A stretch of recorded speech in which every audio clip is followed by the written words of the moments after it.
We go to economics, paper 1, May, June 2023. So which one of the following combinations of characteristics best describes private goods? We talk about private goods. Private goods are goods that are excludable and are rivalrous. Public goods are non-excludable, non-rivalrous. Why do we call private goods rival? They are rivals because competition. They have competition. There's competition. There's excludability because your consumption stops other people's consumption.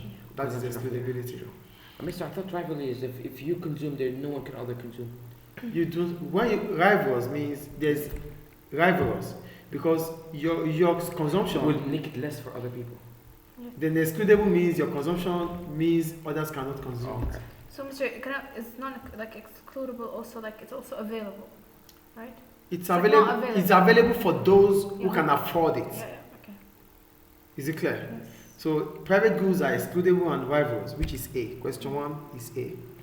Go to question 2. They said it was estimated that the price elasticity of demand for cereals was negative 0.6 and for fruit was negative 0.7. But the point here is this: for price elasticity of demand, both positive and negative doesn't matter. Signs doesn't matter in the price elasticity of demand. Only cross elasticity of demand. Please. So, what are you doing there? No, by accident, the lack of substitute. I thought it was cross. No. What did you choose? I thought D. Okay, leave it like that. Why did I think it was D again? I thought it was negative, and negatives, of course, there is no substitutes. And I thought it was cross elasticity of demand, not the price. So for price elasticity of demand, which is the degree of responsiveness between the quantity demanded of a product as a result of a change in price. So if they said, now the question says, so based on this thing, based on the PED here, it means it is inelastic anyway. Now the question says, which one of the following factors is most likely to cause demand for a product to be price inelastic? If there are legal constraints on manufacturing of the product, that is price elasticity of supply, not because it's manufactured, that's elasticity of supply. There are large stocks of the product available. If there are large stocks of the product available, that is still elastic, which is for supply, PES, not PED. So A and B are PES. The product has many substitutes. If the product has many substitutes, then it should be price elastic. The demand for such product will be price elastic because consumers could switch from one product to another. Please, you better focus here now, please.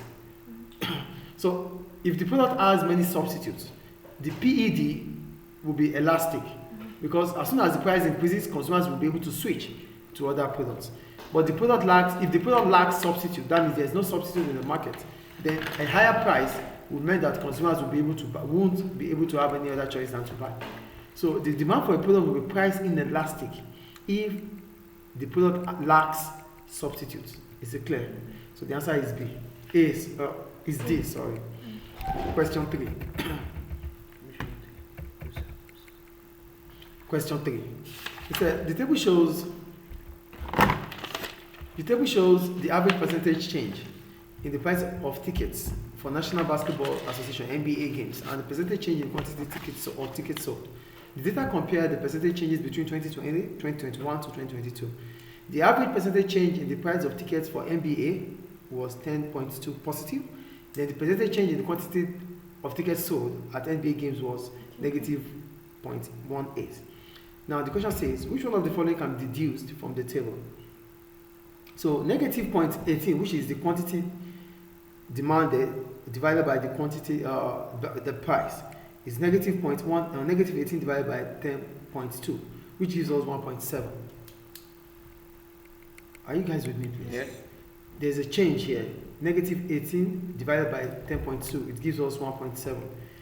And 1.7 is price elastic because it's greater than 1. Oh, that's how you do it. Okay. So it's price elastic. So they said demand for NBA tickets is price inelastic. No, it is not price inelastic. It's not A. Demand for NBA tickets is price elastic. It is price elastic because it's greater than 1. 1.7 is greater than 1. So the answer is B. Let's look at C. They said demand for NBA tickets is income inelastic. It is not about it's income elastic. No, it's not about income. It is quantity demanded and price. Yeah. So the variables here are income or are quantity and price, not income. So it's not C and it is not D. So the answer is B. Clear? Is it clear, please? Yeah. Question 4. In South Africa, demand for electric blankets increased by 250% in 2022. Which of the following combinations is the most likely impact on the market for electric blankets? Consumer surplus, price. Let's talk about consumer surplus. Consumer surplus is the difference between the price consumers are willing to pay and the amount they actually paid, which is from the equilibrium above it. They are willing to pay, but what they actually paid is consumer surplus. One of the reasons why consumers might pay more for a product is because they like the product, so they derive satisfaction from the product. So as soon as consumers derive satisfaction from a product, the demand for such product would increase.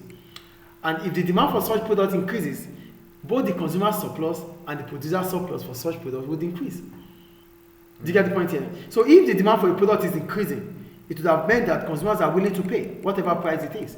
So consumer surplus would increase. Do you get the point here? And based on the fact that if the demand for a product increases, consumers would respond in the market by increasing the price. So it means consumer surplus would increase, producer surplus would increase, price would also increase. Do you get the point I'm making here? Yeah. An increase in the quantity demanded of a product will bring about a response from the producers, meaning the price of the product would increase. So if price increases, producer surplus would what? Would increase. Why is producer surplus increasing? Producer surplus is increasing because now consumers are willing to pay whatever price is in the market, irrespective of the quantity. Do you understand? So consumer surplus will increase because consumers, if they don't derive satisfaction, they wouldn't increase the demand for such products. So because they derive satisfaction, that's why they are buying more of the product. As a result of that, firms would respond by increasing the price. So price would increase, consumer surplus would increase, producer surplus would increase. So here we have consumer surplus and price. So the answer is C. Is it clear? Yeah. For question 4. We go to question 5. They said in July 2022, Amazon, the online retailer, announced that it would increase the price of its Amazon Prime subscription service from 79 to 95 per year in pounds. This resulted in 590,000 UK consumers cancelling their Amazon Prime subscriptions. So 590,000 subscribers cancelled. Which one of the following is most likely explanation of this behavior? The first one, the consumer experience inertia. If they experience inertia, then it won't take them, they won't be able to switch, because that means they are lazy to switch, or they are lazy to calculate the differences between the amount they were buying, they were subscribing, and the amount they actually subscribe now. So if it's happening, then they won't stop. So consumers experience inertia is not there. B, the consumer experience habitual behavior. If they are experiencing habitual behavior, it means they will continue because they are emotionally attached to that product, and probably because some of their friends continue to buy, they want to continue to buy, or they hold on please, or they don't want to stop subscribing from Amazon. Yes. I said here to minimize the utility. It's actually maximize. You have said, but Mr. Minimize, maximize. But can you just allow me to get to C and D, because I'm explaining A, B. So let me get to C, then D before we get there, please. So we go to C now. The consumers aim to maximize their utility. Now, maximizing utility. What is utility? The amount of satisfaction you can derive from the consumption of any commodity. So satisfaction comes if you enjoy the value for your money. That is what satisfaction is about. So if consumers that are subscribing for Amazon Prime stop subscribing, are you here please? Yeah.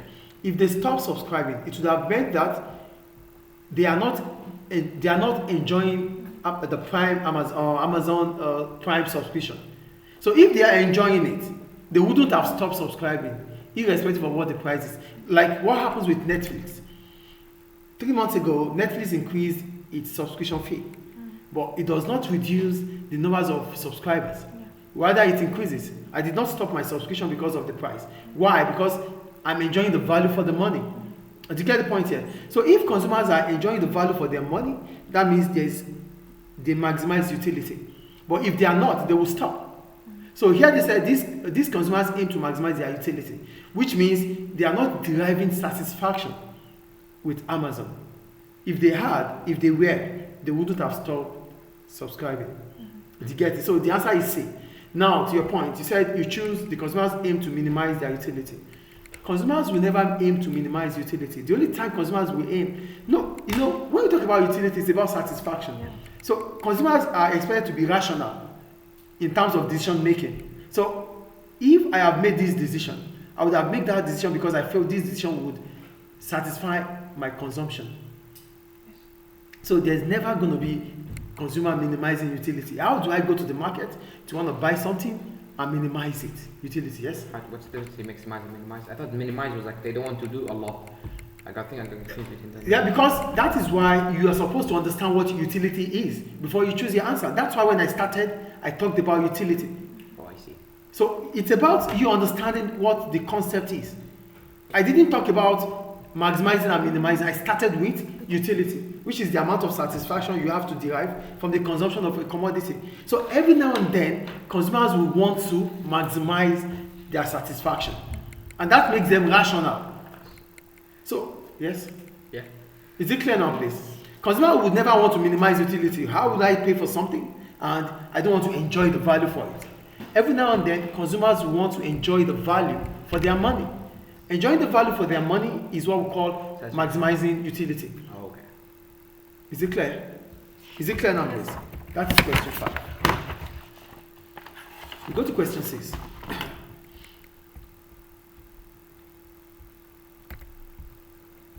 The table shows the cost elasticity of demand for selected vehicles times by respect to the price of diesel vehicle in Norway. So we have the battery electric and hybrid. For the cost elasticity of demand, which is percentage change in the quantity demanded of product X A will change amount of product divided by a change in price of product Y. Okay. You have to say Y and you cannot just say X and Y. No, X and Y or A or and B. Cost elasticity of demand. Change of quantity demand of product A will bring a change in price of product B. Yeah, sure. Price. You say Price. I just said price. You said I really just said price. Shall we move on, please? So here we have XED, which is percentage change in the quantity demanded of product X divided by a percentage change in the price of product Y. That is cost elasticity of demand. So now the question says, which one of the following can be deduced from the table? A 10% increase in the price of diesel vehicle will result in a 4.8 decrease in the quantity of battery electric vehicles. For a 10% increase in the price of diesel vehicle it's separate, but we have battery electric. We have the battery electric and the hybrid. So the hybrid comprises both diesel and battery electric. Both. It combines it. So the point should be based on battery electric vehicles, not hybrid. Do you get the point I'm making here? no. Okay. For option A, they said a 10% increase in the price of diesel vehicle will result in 4.8 decrease in the quantity of battery electric vehicle. We can't know because a 10% increase, we don't know how we got 0.48. So 10% increase might not give us 0.48. So we need a comparison between one and another. So we need both of them. We need both 0.48 and 0.32. So what the first thing you have to do is the sum of hybrid and battery electric, which is 0.32 and 0.48, which is 0.8. Do you get the point I'm making here? So it's not going to be 10%. So 10% is out of it immediately. Then they said it is not going to be 10% because 10% is talking about separate entities, and we have to put both of them together because diesel has hybrid and electric. Both. Yeah. Do you understand? So it's not going to be separately. 4.8 is separated, 3.2 is separated. It cannot be. Okay. A 5% increase, the total said a 5% increase will result in 3.2 decrease in the quantity demanded of motor vehicle, of hybrid vehicles. It cannot be because it's still talking about a separate entity. We need the combined. Do you get what I'm talking about here? We need the combined. Together.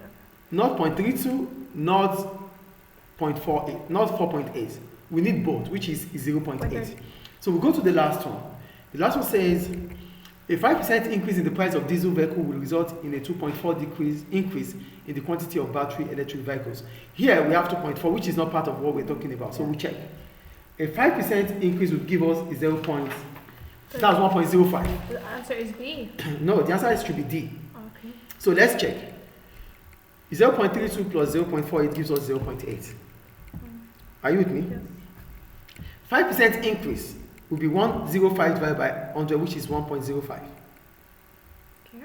So 1.05 multiplied by 0.32, which is hybrid, because hybrid contains diesel, gives us 0.336.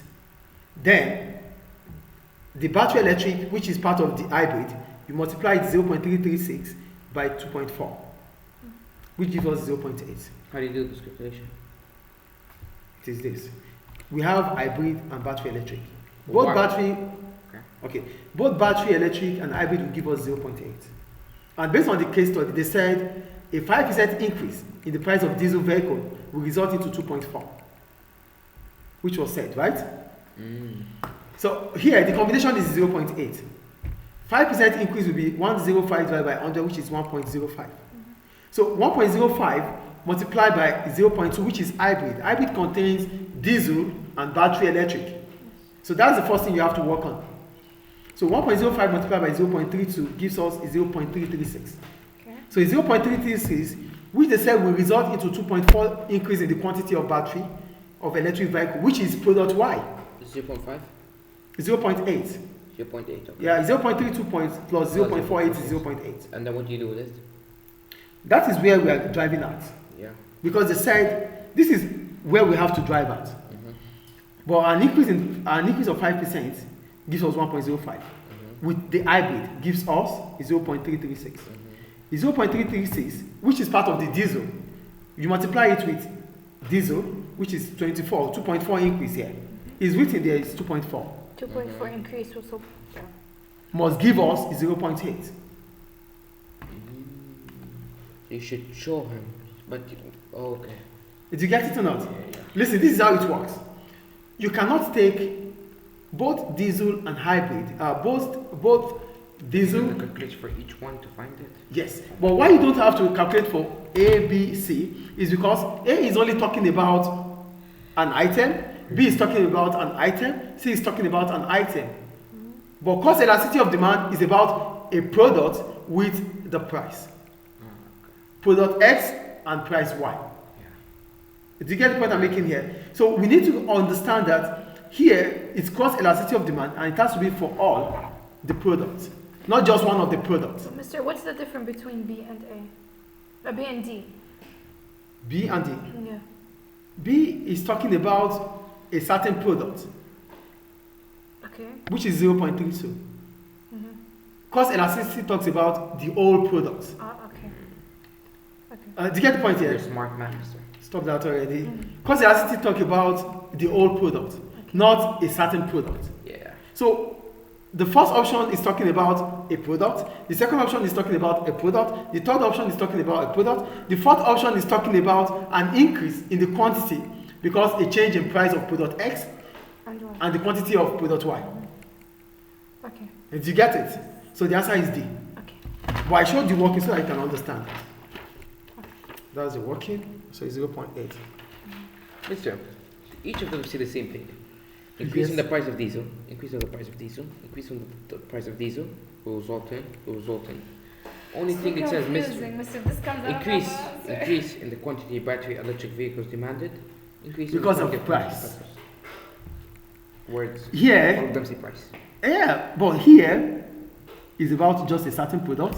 It's Here about is a certain product. and here. About a certain product. Here. But this talks about elasticity of all the products. So here is except these two. Okay. Yes. You're a smart man. I wish I was you, Mister. Stop that already. Shall we move on, please? Yeah. So we go to question. We finished section A, now section B. No, really? Okay. Section A is done, right? Yes. Okay. Go to section B, right? Question 7. So in 2021, Spain produced 1.4 million tons of olives, accounting for 50% of the world production. In 2022, a prolonged heat wave in Spain resulted in its olive production falling to 1 million tons. That's 400,000 lost. Draw a diagram to illustrate the likely impact of this change on the world market for olives. So the first thing is this. A prolonged heat wave is a natural disaster. That's the first thing. You have to understand what the question is asking of. So now, with natural disaster will bring about reduction in the production output. So because of the prolonged heat wave, there's reduction in the production of olives by 400,000. That means the quantity supplied of olive has reduced. Now, that is the analysis. So because the quantity supply of olive reduces, it brings about a leftward shift in the supply curve, bringing about contraction in the demand curve, and a high equilibrium price. Now, the graph. Heat wave can be considered as a natural disaster, which means it will affect supply. As a result, the quantity of olives will contract, bringing about a leftward shift in the supply curve and a high equilibrium price for olives. Yes. It will not affect demand too. I said contract demand. The demand curve stays one, but it will contract. But not. There's contraction. Okay. Why do you not join another demand? You don't have to, because it's about supply. Oh, okay, perfect. Because they produce and then they stop producing. Yeah. So look at the graph here. There's a reduction in the quantity of olive supplied, right? Yeah. From QE to Q1. This is contraction. And that will affect the supply demand curve. This is the demand curve, right? There will be contraction here. And remember the law of demand. The higher the price, the lower the quantity demanded. Yes. There's contraction, right? So you can say it, but this is the contraction. Oh, okay. Then the supply curve will shift from S to S1. And there will be a high equilibrium price from QE to Q. From PE to P1. PE. So this is the analysis of the graph. Can you say from S1 to S2? Yes, that means you are using. Yeah, you can. That means you use P1 to P2 here. Yeah, because here you said from Q2 to. Yeah, there's equilibrium. This is equilibrium. Yeah. First, I told you when you are drawing a demand or supply curve, start with equilibrium. Okay. So there's equilibrium in the market, QE, where S and D meets. Okay. That's equilibrium. Here, QE, PE, S, D. This is equilibrium. Now, the market is not at equilibrium anymore because supply reduces from S to S1. As a result, the price will increase from PE to P1, and the quantity supply will reduce from QE to Q1. Perfect. So start with equilibrium. Yes. Any question about that? So that takes us to question 8. Are you there? Yeah. Between 1970 to 2020, the Maldives experienced 30 major flood events. One contributing factor was underinvestment in flood defenses. Builders of new hotels are required to complete extensive paperwork to show how they plan to minimize flood risk. This results in excessive administrative costs. With reference to the Maldives, explain the difference between market failure and government failure. So, what is market failure? Market failure occurs when there is misallocation of resources. That is market failure, right? Between buyers and sellers. Yeah, between, it's always going to be the market forces. Yeah, between anyone. Market forces are demand and supply. Perfect. So if there's misallocation between too much or too little, it's a market failure. Perfect. So it's basically from producers to suppliers or suppliers to producers, from producers to consumers or consumers to producers. Yes, sir. Clear? Yeah. So that is market failure. Then government failure. Government failure occurs when government intervention brings about welfare loss rather than welfare gain. That is government failure. Now, go back to the case study. That is where you make the mistake there. Yeah. So going back to the case study, there's a market failure based on the fact that there was underinvestment in flood defenses. Yet they said one contributing factor was underinvestment in flood defenses. Flood defenses is a public good. Yeah, so it's Under provision of public good is a market failure. Yes. So that stated market failure. Okay. Done. Now, there's government failure as there is excessive administrative cost. They said it here that this results in an excessive administrative cost. When there's excessive administrative cost, it's a market failure, it's a government failure. So there's government failure here because there's extensive paperwork. And when there's extensive paperwork, that is bureaucracy also. That brings about government failure. What does excessive paperwork actually mean? Paperwork means you have to spend time putting documents together. Okay. This takes a lot of money. Okay. And that is excessive administrative cost. Is it clear now? Any question about market failure and government failure? Done. Then go to question 9. In the USA, 92% of people had private health insurance in 2021. It is estimated that in the USA, $200 billion per year is spent on unnecessary operations. Explain one microeconomic reason why people might have unnecessary operations in the US. So, unnecessary operation carried out by patients is an irrational behavior. So one of the reasons why people might behave irrational is because there is asymmetric information. One side, yes. So when there is asymmetric information gap, it might make me to overestimate the benefit of certain products. Then I overconsume it. Can I have used information gap here? Yes, it's the same as information gap. Or I underestimate the benefit of certain products. I under-consume it. Yes. Over, market failure. Yes. Irrational behavior. Excessive amounts. Did you get it now? So that is the first point. Now, reasons why people might carry out unnecessary operations, which is irrational behavior, might be as a result of asymmetric information. Now you define asymmetric information, which occurs when one party, Has more here information. the doctors, who are considered to be well knowledgeable or are superior doctors they are supposed to have superior knowledge, and as a result of that, they influence customers from taking on unnecessary operations so that they can make more money. Oh, but okay, I understand what you meant. So the doctors let them do unnecessary Operations. because they have more information than them. So they consider doctors having superior knowledge and they listen to them. Yeah, so that's why they made 200 billion a year. Do you get the point here? So now, asymmetric information which occurs where one party has more information than another. In this case, doctors who are considered to have deep knowledge may influence patients to carry out unnecessary operations. They will listen because it's doctors, professionals. Consumers may choose to carry out unnecessary operations because it is the insurance company that's going to pay for it. Yeah. So they pay premium. Do you understand? But the cost of that operations will be paid, will be fueled by the insurance company. So this might make them to carry out unnecessary operations. So this is information gap and moral has used two market. Yeah, you wouldn't talk about moral hazard for the fact that they are still going to pay premium to be part of the clients of the insurance company. That's the only reason doctors is the reason you could use, or Yes. any other reasons? Because it's about information gap. Or the insurance company, because of, the insurance company are going to pay. So it's not going to be on the part of the insurance company here. So it's all about information. Can you give us another example beside doctors making them pay and all that, another information? Yeah, like I said here, they might choose to carry out, maybe they lack information. They don't even understand the extent of carrying out information or these operations. They don't know about the consequences of these operations. They don't know. So that's why I said they take advantage. they lack information. Information is the problem here, either from the doctors or from the consumers themselves. So that's why I said when you lack information, you might overconsume or underconsume. Yes. So here there's overconsumption, either through lacking of information or doctor not giving them the right information or influencing them because of their own interest. Okay. Is it clear now? Yeah. That's question 9. I like how you use it instead of doctor. Yeah, because it's about operations. Yes. So we'll go to question 10.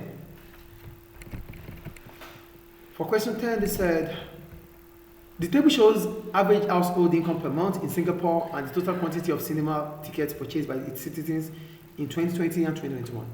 Average household income and quantity of cinema tickets. So they said we should calculate the income elasticity of demand. Ceteris paribus. So income elasticity of demand is the degree of responsiveness between the quantity demanded of a product as a result of a change in the level of income. Done. Do you write the meaning of ceteris paribus? No, just write the formula. Okay. You can write the formula here. So YED is percentage change in quantity demanded over percentage change in the level of income, which is Q2 minus Q1 over Q1 divided by Y2 minus Y1 over Y1. Then you analyze it out. Q1 is 4.7, Q2 is 7.6, Y1 is 4022, Y2 is 4166. Then Q2 minus Q1 over Q1 divided by Y2 minus Y1 over Y1. 7.6 minus 4.7 is 2.9 over 4.7 divided by 4166 minus 4022, which is 144 divided by 4022. 2.9 divided by 4.7 multiplied by reciprocal, 4022 divided by 144. So that 2.9 multiplied by 4022 gives us 11,663.8 divided by 4.7 multiplied by 144, 17.23. So 11663.8 divided by 676.8 gives us 17.23. You only get 3 marks. So that is the income elasticity of demand. I did it, but my He gets 3 marks first of all because he didn't write the formula or the definition, so he gets 3 marks. 7.2, right? You got no. You got YED is this. From here, yes, it's fine. You can write that as a formula. Yes. Keep to mind, but you just write YED here. That's all. YED equals. Yeah, it's fine. It's fine. You're still gonna get the full answer. So that's about that. That's question 10. We go to question 11. In 2019, there were 15.7 million visitors to Legoland's 8 theme parks globally. In 2021, this number decreased to 9.4. Ceteris paribus, explain the likely impact of this decrease in visitor numbers in the producer surplus for Legoland. So first, what is producer surplus? Producer surplus is the difference between the price producers are willing to sell and the price they actually sold. That's producer surplus. So if there's a decrease in the quantity demanded of certain products, it does not only affect producer surplus, it also affects consumer surplus. So this decrease will affect producer surplus and consumer surplus. But here we need to talk about producer surplus. So a decrease will represent a leftward shift in the demand curve. A decrease will represent what? A leftward shift in the demand curve, bringing about a fall in the quantity demanded of this service. It decreased from 15 to 9. So here, this is the graph analysis. So the equilibrium, I told you we have equilibrium at QE, S, and D. Now, there's a decrease. A decrease will bring about a fall in the demand curve from D to D1, right? As a result of that, the producer surplus will fall in between this line because consumers will be paying less as they used to pay. So this, I use X and Y. So X and Y represent the movement in between a fall in producer surplus. Okay. Because the price will reduce from PE to P1. Is it clear? Any question about it? So the decrease in demand, yeah, mister? Yes. So I mean, okay. Mister, you said supply. Yeah, but now it's demand. Okay. You see now, But did you use the price? Did you use price? price is going to be there. Price is gonna decrease. Yes, because demand is reducing. Yeah, but do we mention price is gonna decrease or no need? Yeah, I mentioned it. I told you that the producer surplus is reducing. Because If price is reducing, producer surplus would reduce. Because how the much demand they sold? decreased. Because of how much they actually sold decreased. Yes. Perfect. Is it clear now? Yeah, mister. Though they are still selling. Look at it here. This is this supply curve. How much They can they- sell from here down to here. Yeah. That is the producer surplus. From here, from this point up here is producer surplus. They They want. would actually sold. They can sell from this point to this point. Yeah. Do you understand? But right now it's below the equilibrium. But right now they are selling at this point, which is still producer surplus. Do you get the point here? But the point now is that based on the fact that price is reducing, producer surplus would fall. Mm-hmm. It's not that they are making a loss. It's just that producer surplus would fall. Because this is producer surplus. From this point to this point is what they can sell. So they can actually sell at this point. Did you get the point? This is where the supply curve starts from. So they can actually sell at this point. But they are selling here is producer surplus. Selling here, producer surplus. Selling here is producer surplus. Okay. But what happens is, as soon as the point falls, the producer surplus falls with it. Okay. Not that they're making a loss. Is it clear? So that ends section B, right? We go to section, Yeah.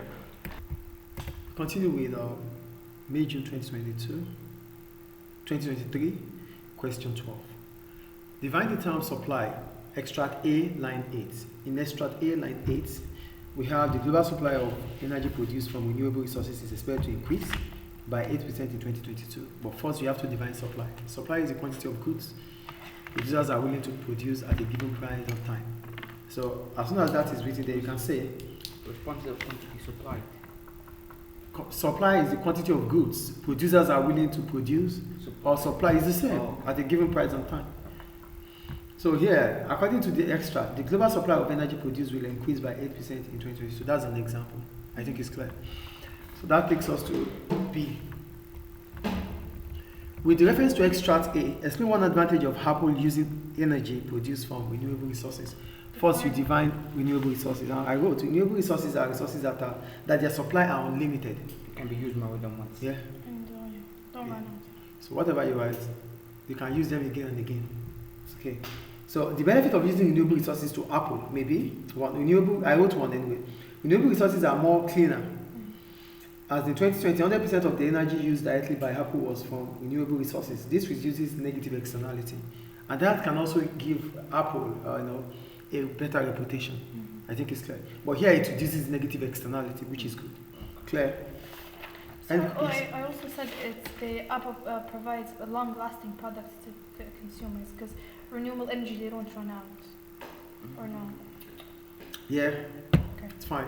But I would have preferred to say because it's renewable. Yes, it means Apple is working towards sustainable development. Okay. That's about that. You can say sustainable development because resources will not be depleted. Okay. Another point is that renewable resources the prices of renewable resources are more stable than non-renewable resources, which means with renewable resources, Apple might be able to plan its budget. Do you understand? Yes. So that's about that. I think it's clear. They only need one. We said that already. And you're saying 3 already. I think the point is clear about B. We go to C. Are you there? Yes. With reference to figure 1 and extra B, analyze 2 reasons why the world price of lithium increased by 191%. Extra B, line 2.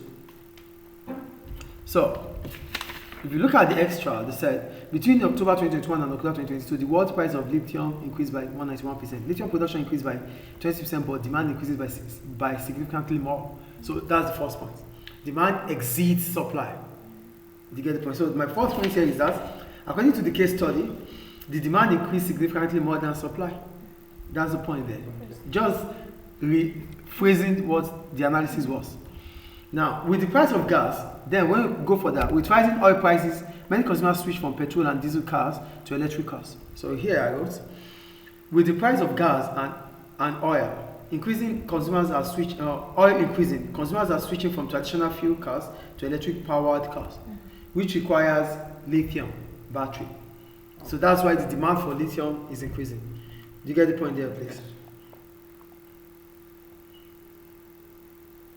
So I said instead of rising oil prices when consumers switch from petrol, diesel to lithium.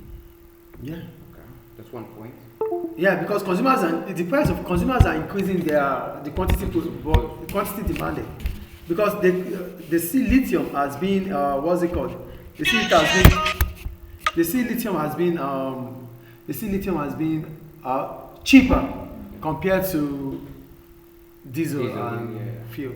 I think the point there is clear. Yeah. Okay, that's one point. Okay.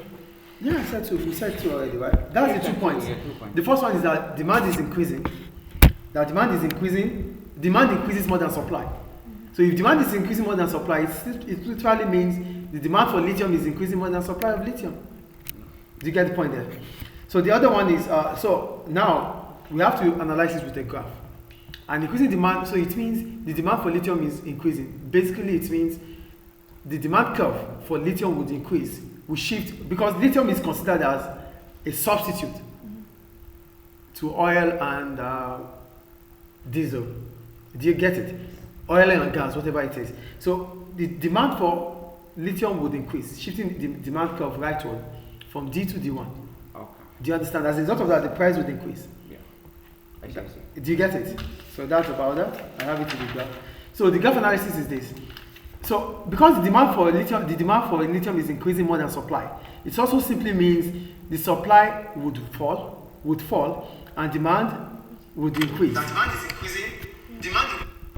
So I can't focus. Yeah, sorry about that. So look at, we have 2 graphs about it. It's okay. 3. We have 2 graphs. No, this one is not there. It's an exhibit. Okay.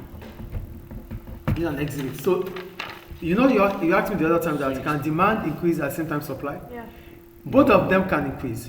But Demand not at the can same time. not at the same time. Yeah. So here, the demand for lithium increased from D to D1, which brings about a high price from PE to P1. Yeah. That is demand. Okay.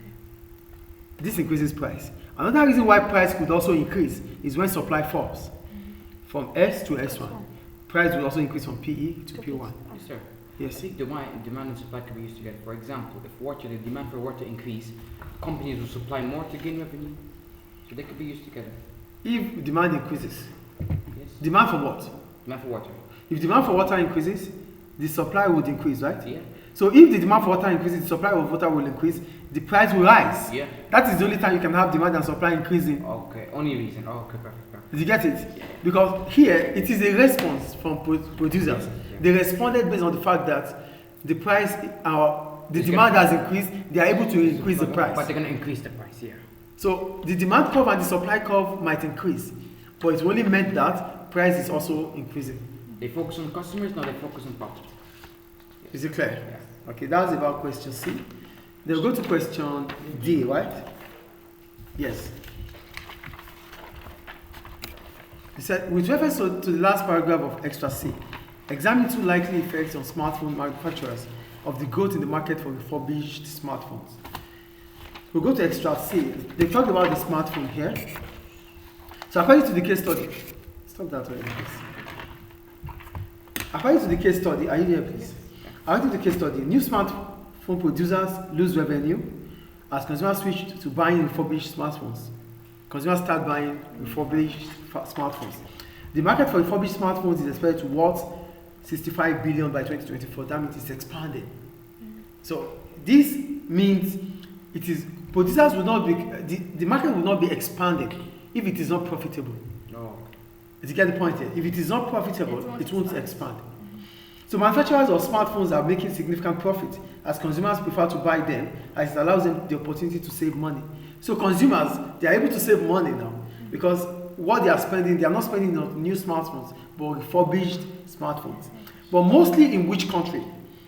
As unwanted smartphones, based on the case study, as unwanted smartphones are desired in emerging economies, countries that are just coming up, developing economies. So do you get the point how it goes now? Yeah. The first thing is talking about why refurbished smartphones are expanding in the market for smartphones. Yeah. They are expanding because it is profitable. That takes us to how it becomes profitable.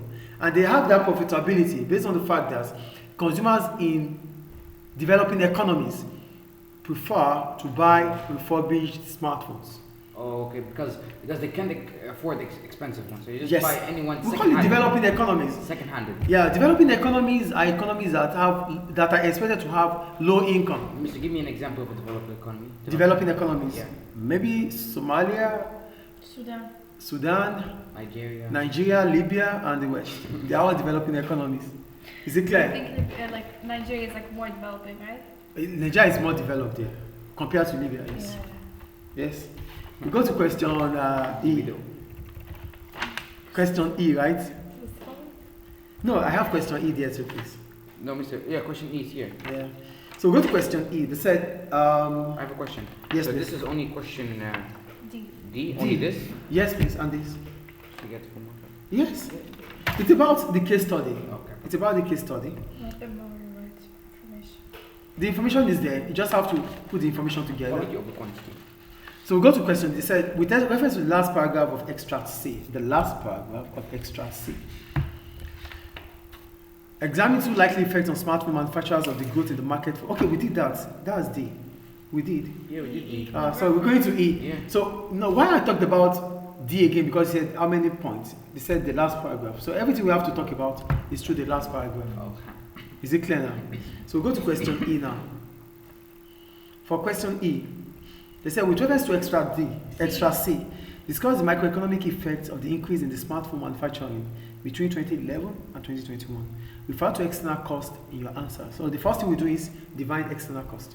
And what is external cost? Cost to the third party. Cost to the third party, or the negative spillover. Negative impact. Negative spillover Okay. on third parties.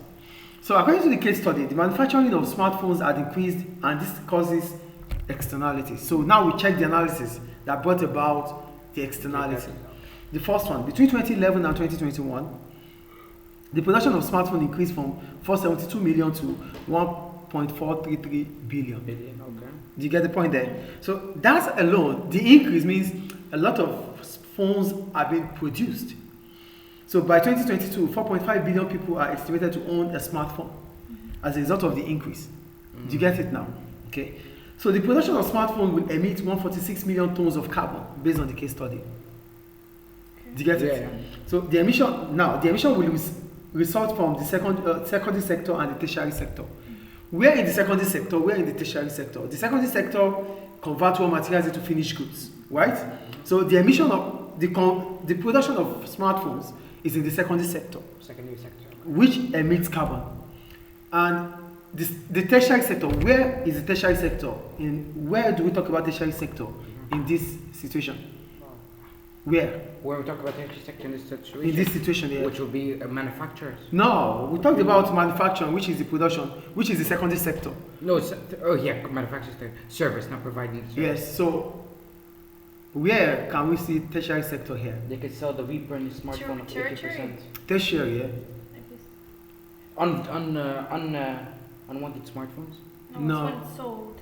Rebranded What is smartphones for 80% of its original price are desired in emerging countries. No, we're talking about the tertiary sector here. What goods are being serviced? Listen to this. I said the production of smartphones, the emission will result from the secondary sector and the tertiary sector. Yeah. The secondary sector is the sector that converts raw materials into finished goods. There's pollution there. Yeah. Now the tertiary sector, where can we talk about tertiary sector here? Oh. It's when it's being sold. Where? A consumer can sell 1-year-old smartphone 50%. You're not getting the point. There's carbon emission there's carbon emission based on the fact that smartphones are being produced. Here I wrote, the emission will result from the secondary sector and the tertiary sector. In the case in the extract, the secondary sector is that sector that converts raw materials into finished goods, yeah. which is the manufacturing of smartphones. Yes. So, what will bring about emission of carbon again in the tertiary sector? The selling the same refurbished smartphone. No. No.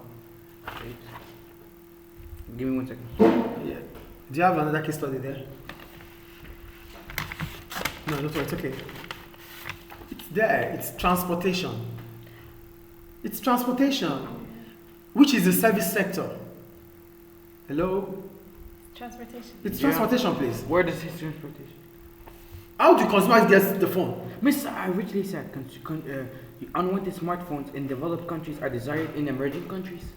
No, Which are Transportation. Service. That's basically transportation. How can emerging economies be transportation? No, I said the manufacturer can sell the same emerging smartphone for. No, I didn't say that now. Oh yeah, transported. Do you get the point here? Yeah, Yes, So transporting the phone from the consumer. there is the manufacturing, which is the secondary Because they're sector. trying to finish goods And and sold. these goods will have to reach consumers because production is not complete until it reaches the final consumer. So there's no production without consumption. So the consumption here is distribution channel. If you have said distribution channel, I would have said, okay, distribution channel contains that transportation. That means the goods have to move from the manufacturers to the producers. So carbon emission, to the consumers, thank you. There's also carbon emission because it's going to be transportation, the cars, the aeroplane, the ship, and whatever it is. So that is carbon emission. Okay. Is it clear now?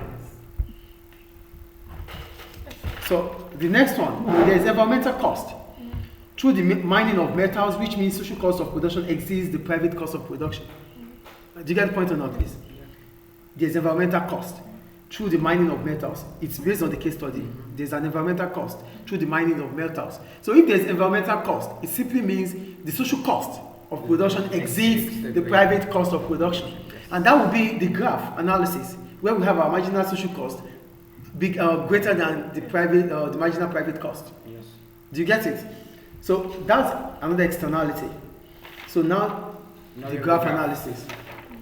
So this is the graph. I told you, when it goes up, it is marginal cost. It goes down, it's marginal benefit. So here, This is the welfare loss. There's a welfare loss between marginal social cost and marginal private cost. This is the welfare loss, the difference between them. Okay. Because the social optimum level, in terms of quantity, reduces, and the price of optimum level increases. So, a higher price, a lower quantity is a welfare loss. Higher price, lower quantity is a welfare loss because not a lot can pay for it. Not because not a lot can pay for it. The point is that there's external. Because when you talk about paying for it, it's going. You're talking about supply and demand, but here we're talking about externality. So there's externality here because one, consumption has fallen. Remember we said in market failure. This is also a market failure anyway. The welfare loss is a market failure. Do you understand? Because here, too little and a higher price Yeah. will bring about externality. So there's a market failure. What do you think, Mr. affected this welfare loss?